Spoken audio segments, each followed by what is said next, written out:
तो देखिए last day हम लोगों ने सॉल्यूशन चैप्टर्स को ख़त्म कर लिया था वीडियोस में, और मैंने आप लोगों को बोला था कि वहाँ पे आपको न्यूमेरिकल्स वगैरह चेक करना है, ठीक है, न्यूमेरिकल्स वगैरह आपको देखना था। और मैंने बोला था कि इनकेस अगर किसी न्यूमेरिकल में आपको दिक्कत होता है, प्रॉब्लम होता है, नहीं हो पा रहा है, तो आपको मुझे क्या करना है, व्हाट्सएप करना था, ठीक है। तो बहुत लोगों ने किया, उनका हो रहा था, बहुत लोगों का नहीं हो रहा था। जिन लोगों का नहीं हो रहा था उनको मैं फिर से बताऊंगा कि पहले प्रैक्टिस करो न्यूमेरिकल्स को, डाउट होता है, नहीं हो रहा है, आंसर नहीं मैच हो रहा है, तो मुझे कांटेक्ट करो, ठीक है, मुझे फ़ोन करो या मेरे कमेंट में डालो, तो मैं उसका रिप्लाई कर दूंगा, ठीक है। अभी फिलहाल के लिए अभी नया चैप्टर स्टार्ट करते हैं, जो अपना केमिस्ट्री का चैप्टर 3, चैप्टर थर्ड चैप्टर है। उसका नाम क्या हो जाएगा अपना, बताओ, इलेक्ट्रोकेमिस्ट्री। बहुत लोगों को ये चैप्टर के बारे में पहले से आइडिया होना चाहिए, क्योंकि 11 में हम लोगों ने रिडॉक्स रिएक्शंस पढ़ा था। तो this chapter is the advance version of redox reaction. ये रिडॉक्स का एक एडवांस वर्जन है। So therefore chapter 3 electrochemistry. Electro से अपने को क्या समझना आता है कि इस चैप्टर में जो भी हम लोग डीलिंग करेंगे वो सारा डील होगा किसके साथ, इलेक्ट्रो मतलब इलेक्ट्रॉन्स का डीलिंग होगा। किसका डीलिंग होगा बताओ, इलेक्ट्रॉन्स का डीलिंग होगा। समझ में आ रहा है। और सबको पता होता है कि इलेक्ट्रॉन इज नेगेटिवली चार्ज। कैसा चार्ज होता है इलेक्ट्रॉन, नेगेटिवली चार्ज होता है। और इलेक्ट्रॉन रिलेटेड जो भी केमिस्ट्री यहाँ पे पढ़ेंगे तो उसको ही हम लोग बोलेंगे इलेक्ट्रोकेमिस्ट्री। समझ में आ रहा है बोलो। बेसिक सा चीज अगर मैं आपको बताऊं कि व्हाट इज ऑक्सीडेशन, 11 में पढ़ा था, रिडॉक्स में, है ना, नहीं पता तो देख लेते यहाँ पे। फर्स्ट चीज मैं तुमको पूछूंगा कि बताओ फटाफट ऑक्सीडेशन का मतलब क्या होता है ना। ऑक्सीडेशन सुना है ना पहले ये वर्ड, ऑक्सीडेशन का मतलब बताओ। हाँ, ऑक्सीडेशन का मतलब होता क्या है, ऑक्सीडेशन का मतलब ये होता है कि लॉस ऑफ इलेक्ट्रॉन। क्या होता है बताओ, लॉस ऑफ इलेक्ट्रॉन। ऑक्सीडेशन का एक मतलब क्या होता है, एडिशन ऑफ ऑक्सीजन। क्या मतलब होता है, एडिशन ऑफ ऑक्सीजन। ऑक्सीडेशन का एक मतलब क्या होता है, रिमूवल ऑफ हाइड्रोजन। मैं लिख देता हूं तीनों डेफिनेशन। ऑक्सीडेशन का मतलब होगा, एक जगह पे हम लोग ऑक्सीडेशन का मतलब बोलेंगे एडिशन ऑफ,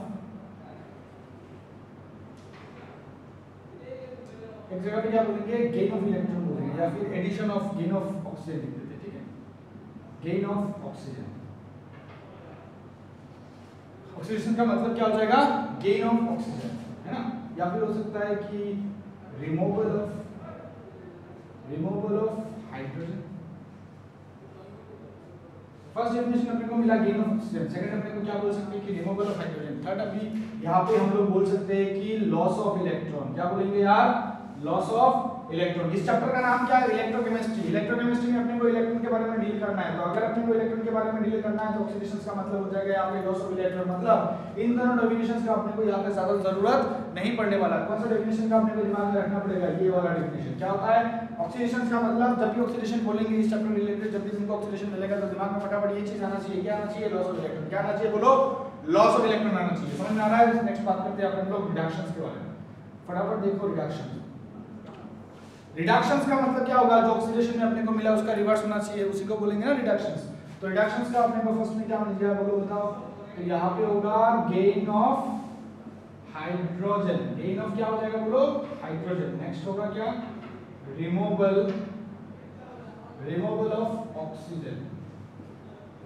और थर्ड जो बताएंगे वो हो जाएगा गेन ऑफ इलेक्ट्रॉन। तो ये इलेक्ट्रॉन रिलेटेड नहीं है, एटम रिलेटेड है। हाइड्रोजन के बारे में बोल रहा है, ये भी एटम रिलेटेड है, ऑक्सीजन के बारे में बोल रहा है। ये अपना डेफिनेशन क्या हो गया, लॉस ऑफ इलेक्ट्रॉन। तब में मुझे क्या समझना है, ऑक्सीडेशन का मतलब लॉस ऑफ इलेक्ट्रॉन, रिडक्शन का मतलब क्या हो जाएगा, gain of electron. Gain of electron समझ में आ गया। क्या डेफिनेशन मुझे याद रखना पड़ेगा, बताओ कौन सा डेफिनेशन मुझे याद रखना पड़ेगा। कि ऑक्सीडेशन का मतलब होता है लॉस ऑफ इलेक्ट्रॉन और रिडक्शन का मतलब होता है गेन ऑफ इलेक्ट्रॉन। ये अपने को दिमाग में हमेशा रखना पड़ेगा, उधर भी अपना काम नहीं चलेगा। समझ में आ रहा है। ऑक्सीडेशन का मतलब हो जाएगा लॉस ऑफ इलेक्ट्रॉन, रिडक्शन का मतलब अपने को दिमाग में क्या रखना पड़ेगा, गेन ऑफ इलेक्ट्रॉन। क्लियर है, इतना बात समझ में आ गया। ऑक्सीडेशन जब भी बोलूंगा दिमाग में स्ट्राइक करना चाहिए लॉस ऑफ इलेक्ट्रॉन के बारे में बोल रहा है, और रिडक्शन के बारे में जब भी बात करूंगा तो दिमाग में स्ट्राइक करना चाहिए गेन ऑफ इलेक्ट्रॉन के बारे में। समझ में आ रहा है। अच्छा, तो ऑक्सीडेशन और रिडक्शन को अपने को ध्यान से समझ में आया, इसमें कोई दिक्कत वाला बात, ठीक है। नेक्स्ट अगर बात करेंगे हम लोग, एक और चीज मिलता है अपने को, ऑक्सीडाइजिंग एजेंट। क्या मिलता है अपने को, ऑक्सीडाइजिंग एजेंट। शॉर्ट में हम लोग क्या लिखते हैं उसको, OA, ऑक्सीडाइजिंग एजेंट। तो देखो ऑक्सीडेशन हो रहा है, ऑक्सीडाइजिंग एजेंट। ऑक्सीडाइजिंग एजेंट का मतलब होता है कि गेन ऑफ इलेक्ट्रॉन। क्या मतलब होगा, गेन ऑफ इलेक्ट्रॉन। तो सिमिलर वे रिड्यूसिंग एजेंट्स का मतलब क्या हो जाएगा बोलो, लॉस ऑफ इलेक्ट्रॉन। तो ध्यान से देखो यहाँ पे, ये गेन ऑफ इलेक्ट्रॉन आ रहा है, इधर लॉस ऑफ इलेक्ट्रॉन आ रहा है। तो लॉस ऑफ इलेक्ट्रॉन और गेन ऑफ इलेक्ट्रॉन दोनों एक दूसरे का क्या है, रिवर्स है। ऑक्सीडेशन का मतलब हो गया लॉस ऑफ इलेक्ट्रॉन, रिडक्शन, और ऑक्सीडाइजिंग एजेंट का मतलब हो गया गेन ऑफ इलेक्ट्रॉन। समझ में आ रहा है। रिडक्शन का मतलब होता है गेन ऑफ इलेक्ट्रॉन, और रिड्यूसिंग एजेंट का मतलब होता है लॉस ऑफ इलेक्ट्रॉन। समझ में आ रहा है। रिडक्शन का मतलब होता है गेन ऑफ इलेक्ट्रॉन, और रिड्यूसिंग एजेंट का मतलब लॉस ऑफ इलेक्ट्रॉन। देखो एक दूसरे का उल्टा है। अच्छा, तो ऑक्सीडेशन में होता है लॉस ऑफ इलेक्ट्रॉन, तो रिड्यूसिंग एजेंट का मतलब गेन ऑफ इलेक्ट्रॉन, ऐसा क्यों होगा, है ना। देखो जब ये रिएक्शन होता है उस रिएक्शन को मैं क्या कहलाता हूँ, जिसे ऑक्सीडेशन रिएक्शन, ऐसा तुमने सुना होगा ना बहुत जगह पे, कभी कभी हम लोग बोलते हैं या क्वेश्चंस में भी दिया हुआ रहता है, या आपका टीचर आपको बोलता होगा कि ऑक्सीडेशन का मतलब होता है लॉस ऑफ इलेक्ट्रॉन और ऑक्सीडेशन रिएक्शन है ये कैसा टाइप का रिएक्शन है। अगर कोई टीचर अगर तुमको कोई पूछ लेता है, समटाइम्स तुमको ऐसा पूछता है कि ये रिएक्शन एक ऑक्सीडाइजिंग रिएक्शंस है, तो जब भी ऑक्सीडेशन वाला रिएक्शन होगा मतलब ऑक्सीडेशन रिएक्शन होगा, उस ऑक्सीडेशन रिएक्शन में क्या प्रोसेस होता है, उस ऑक्सीडेशन रिएक्शन में प्रोसेस क्या होता है, लॉस ऑफ इलेक्ट्रॉन होता है। ऑक्सीडेशन में क्या कैसा प्रोसेस होगा, लॉस ऑफ इलेक्ट्रॉन होता है। तो कोई ना कोई उस रिएक्शन में ऐसा भी तो होना चाहिए ना जो गेन कर रहा हो, कोई ना कोई ऐसा भी तो होना चाहिए ना उस पार्टिकुलर रिएक्शंस में जो क्या करता है, गेन ऑफ इलेक्ट्रॉन करता है। तो अगर ऑक्सीडेशन का मतलब होता है लॉस ऑफ इलेक्ट्रॉन और ऑक्सीडेशन से अपना लॉस होता है इलेक्ट्रॉन, इलेक्ट्रॉन क्या होता है, लॉस होता है, तो कोई ना कोई एक ऐसा थर्ड पार्टी होना चाहिए जिसका काम क्या होना चाहिए, गेन करने वाला। तो वो होता है क्या है, ऑक्सीडाइजिंग एजेंट, जो क्या होता है गेन ऑफ इलेक्ट्रॉन। तो गेन ऑफ इलेक्ट्रॉन करेगा ऑक्सीडेशन वाला रिएक्शन में, ऑक्सीडाइजिंग एजेंट को हम लोग डालेंगे ऑक्सीडेशन वाला रिएक्शन में, हम लोग ऑक्सीडाइजिंग एजेंट को क्यों डालेंगे, क्योंकि ऑक्सीडेशन वाला रिएक्शन में क्या होता है, लॉस ऑफ इलेक्ट्रॉन होता है। क्या होता है, लॉस ऑफ इलेक्ट्रॉन होता है। तो ऑक्सीडाइजिंग एजेंट का काम क्या होगा, जो ऑक्सीडेशन प्रोसेस में लॉस हो रहा है इलेक्ट्रॉन, उसी लॉस इलेक्ट्रॉन को उसके पास रखना, उसको क्या बोलेंगे, गेन ऑफ इलेक्ट्रॉन। इतना आपको समझ में आएगा, सिंपल कांसेप्ट था, कोई दिक्कत वाला बात। सिमिलरली रिडक्शन वाला रिएक्शन में क्या होगा, गेन ऑफ इलेक्ट्रॉन होगा। रिडक्शन वाला रिएक्शन में क्या होगा, गेन ऑफ इलेक्ट्रॉन होगा। तो कोई ना कोई ऐसा भी तो होना चाहिए ना जिससे वो इलेक्ट्रॉन को गेन करे। तो कौन होता है, वो रिड्यूसिंग एजेंट। समझ में आ रहा चीज, रिड्यूसिंग एजेंट का काम क्या होता है, उसको इलेक्ट्रॉन छोड़ना है, और रिडक्शन का मतलब होता है उसको इलेक्ट्रॉन लेना है। ऑक्सीडेशन का मतलब क्या होता है कि लॉस करना है, इलेक्ट्रॉन को छोड़ना है, और ऑक्सीडाइजिंग एजेंट का मतलब क्या होता है कि उसको इलेक्ट्रॉन लेना है। समझ में आ गया चीज। अच्छा, तो कोई ऐसा एक रिएक्शन अगर आपको मिलता है जिसमें ऑक्सीडेशन भी होता है और रिडक्शन भी होता है, कोई ऐसा रिएक्शन जिसमें क्या होता है, ऑक्सीडेशन भी होता है और रिडक्शन भी होता है, तो अगर कोई रिएक्शन में ऑक्सीडेशन के साथ साथ रिडक्शन भी होगा तो उसी पर्टिकुलर रिएक्शन को मैं क्या कहलाऊंगा, रिडॉक्स रिएक्शन। क्या कहलाऊंगा, बोलो, रिडॉक्स रिएक्शन। कोई ऐसा रिएक्शन जिसमें ऑक्सीडेशन भी होता है और साथ साथ रिडक्शन भी होगा, तो उस पर्टिकुलर रिएक्शन को मैं कहलाऊंगा रिडॉक्स रिएक्शन। क्लियर। अच्छा, चलो अपने को इतना समझ में आ गया, इसमें कोई दिक्कत वाला बात नहीं है ना। कोई ऐसा रिएक्शन, एक रिएक्शन में अगर रिडक्शन भी होता है, ऑक्सीडेशन भी होता है, तो उस पर्टिकुलर रिएक्शन को मैं क्या कहलाऊंगा, रिडॉक्स रिएक्शन। रिडॉक्स नाम से अपने को समझ में आता है ना, रिडॉक्स जो अपन लोग लिखता है रिडॉक्स, है ना, रिडॉक्स। तो आरईडी का मतलब रिडक्शन, आरईडी का मतलब रिडक्शन हो जाता है, और ओएक्स का मतलब हम लोग पता कर लेते हैं ऑक्सीडेशन के बारे में बोलते हैं, है ना। और मैं आ गया दोनों, अगर कोई रिएक्शन जिसमें ऑक्सीडेशन भी होगा और जिसमें रिडक्शन भी होगा, दोनों को एक साथ में क्या कहलाऊंगा, रिडॉक्स रिएक्शन। इतना सिंपल टॉपिक है, समझ में आया। रिडक्शन भी होगा, ऑक्सीडेशन भी होगा, एक साथ इसको क्या कहलाएंगे, रिडॉक्स रिएक्शन। क्लियर, चलो ठीक है।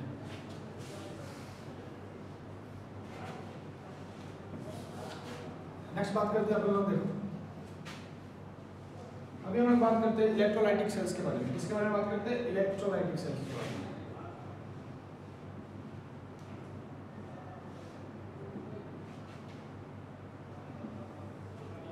अभी हम लोग बात करते हैं इलेक्ट्रोलाइटिक सेल्स के बारे में। फटाफट देखो यहाँ पे इलेक्ट्रोलाइटिक सेल्स, ये एक ऐसा सेल है, ये एक ऐसा सेल है जिसका काम क्या होता है, इलेक्ट्रोलाइटिक सेल, ये एक ऐसा सेल है जिसका काम क्या होता है, केमिकल एनर्जी को कन्वर्ट करता है इलेक्ट्रिकल एनर्जी। इट कन्वर्ट्स, इसका डेफिनेशन लिखना है तो लिख दो, it converts chemical energy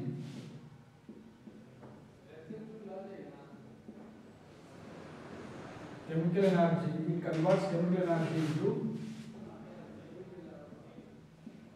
electrical energy।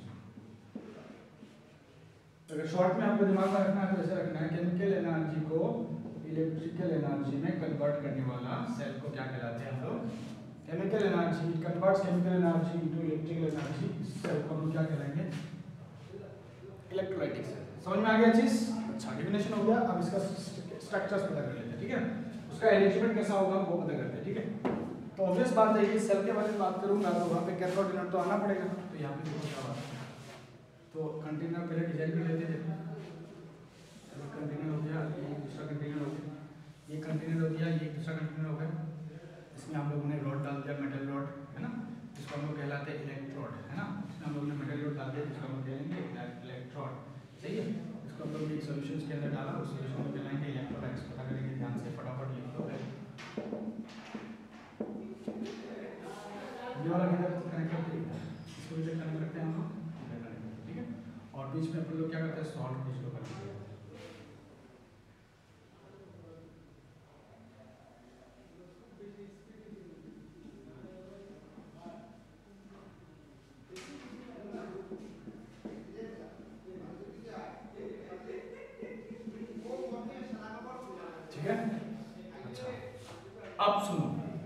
किया मैंने, दो कंटेनर को लिया, एक लेफ्ट में रखा एक राइट में रखा, दोनों के अंदर मैंने कुछ रॉड डाल दिया और दोनों सॉल्यूशंस को मैंने कनेक्ट कर दिया ब्रिज से। उसी ब्रिज को कहलाते हैं सॉल्ट ब्रिज।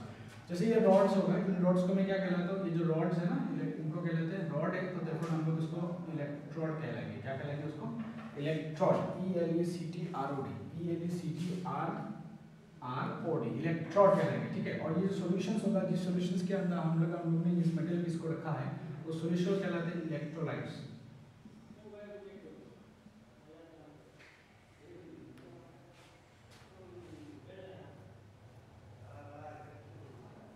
इलेक्ट्रोलाइट्स समझ में आ गया? ये जो ब्रिज है, इस ब्रिज से अपने को दोनों सॉल्यूशन कनेक्ट हुआ है, इस ब्रिज को क्या कहते हैं हम लोग? सॉल्ट ब्रिज, है ना। ब्रिज से दोनों कनेक्ट होता है तो therefore it is a salt bridge. समझ में आ गया? ये जो मेटल पीस है, एज्यूम कर लेते हैं कि लेड, ये जो मेटल पीस होगा इसको हम लोग मान लेते हैं कि कैसा है, जिंक है। और ये जो मेटल पीस है हम लोग इसको एज्यूम कर लेते हैं क्या है, एफ्रिका रॉड है।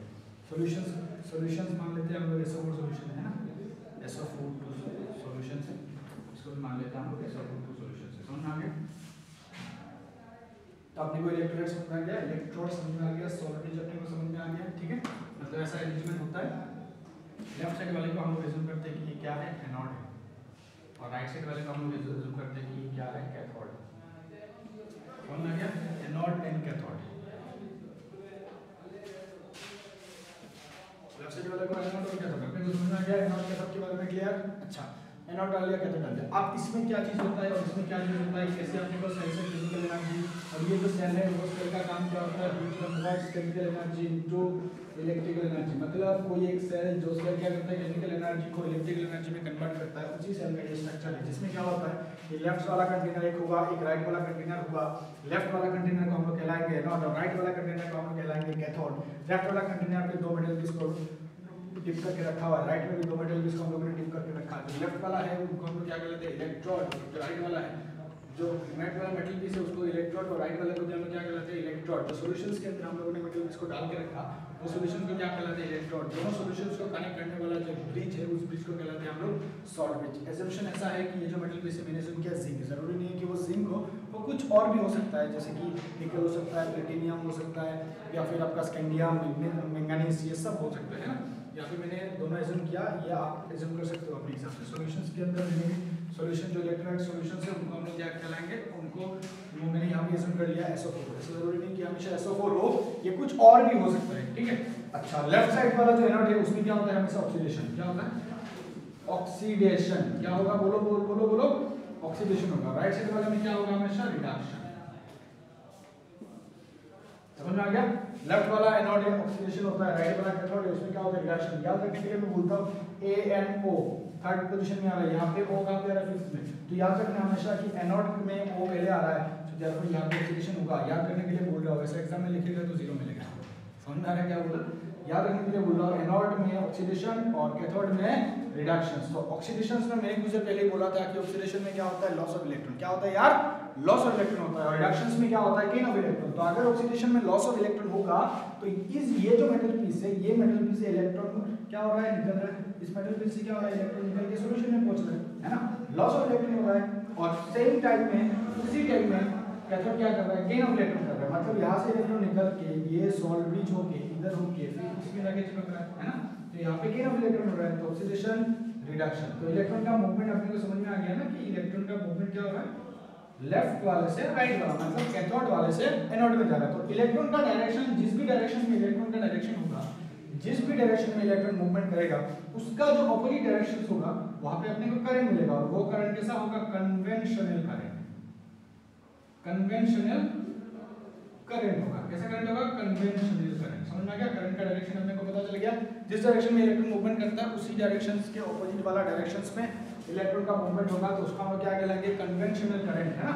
अच्छा, इलेक्ट्रॉन के डायरेक्शन में भी एक स्मॉल क्वांटिटी करंट होता है। इलेक्ट्रॉन के डायरेक्शन में भी एक स्मॉल क्वांटिटी ऑफ करंट होता है जो नेग्लिजिबल होता है ना।